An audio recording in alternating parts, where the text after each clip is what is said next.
all about a ban on crypto, regulation on crypto, markets going berserk. Well, as we speak, most of the coins have actually come back to their pre-crash levels. That's the beauty of the crypto world, really, on how things go on one tweet, on one piece of news as well. But let's understand this entire regulation formulation in a little bit of detail. And joining us now is the former Finance Secretary, Subhash Chandra Garg.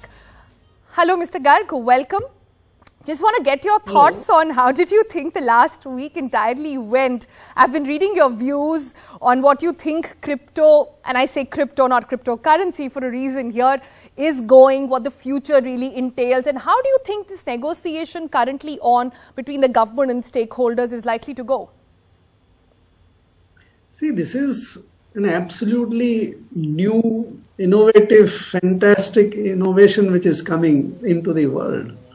The world of the blockchain cryptography as technology, which is in fact a very big rival to the conventional centralized database technology on which the financial world today runs, whether our stock exchanges, banks, non-banks, all of them run on the conventional database technology.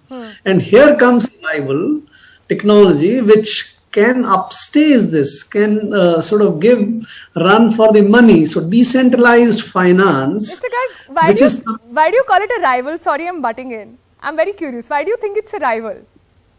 It's an alternate technology. It's a new technology. The conventional technology is based on databases, which is controlled by a central authority and central agency. So whether it's the banks, so banks' data is controlled by the banking system, banking regulator and all. Here on the blockchain crypto side, there is really no centralized agency. The data is not anyone, and therefore it's decentralized. System works very differently. Much of it is in program mode rather than data mode. And therefore, this is a novel technology. And but so many countries across the world, Subhashji, have sort of embraced crypto in different forms. And in fact, we can put out those graphics as well on where all crypto is actually there. I'm not talking about El Salvador at all, because there it's in a mode of payment that has been picked up. But as an asset class, as something that people are investing in for the future, as a blockchain tech, etc., you think a regulation is the need of the hour right now to sort of put in check how things are going, but also keep pace with the world? See, in my judgment, this debate about regulation ban is a very superficial debate. We are actually missing the entire thing by confining the debate to only the ban or regulation.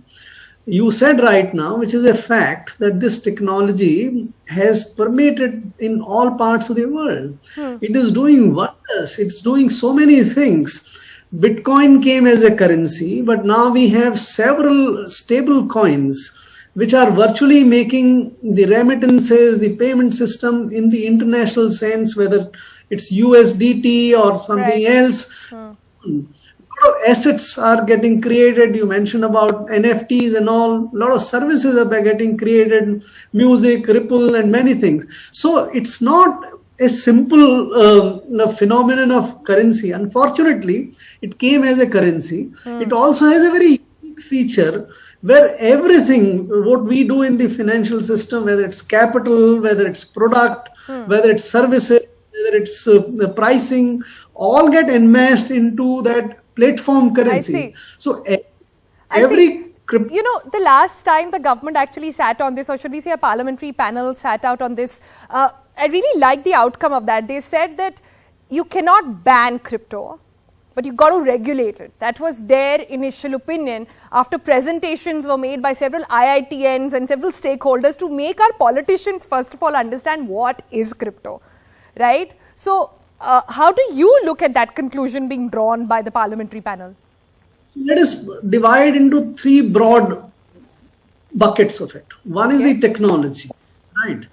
The technology cannot be banned and it's impossible. And nowhere the new innovative technologies are banned. whether it's the industrial revolution technology of steam engines and all, it all comes. So you can delay their arrival. So we didn't allow the cotton mills to come up for many years.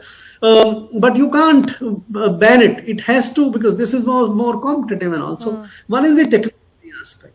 Second is the currency aspect, which is where the most are worried. So whether it's domestic currency competing with local currency, or the stable coins competing with the global currency as a global currency kind of thing. The third is whole lot of economic goods, services and assets which are being produced through this system.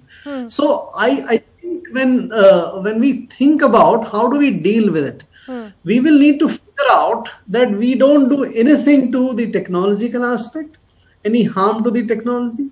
We also don't create problems or put hindrance on the way to create services, products and asset on these.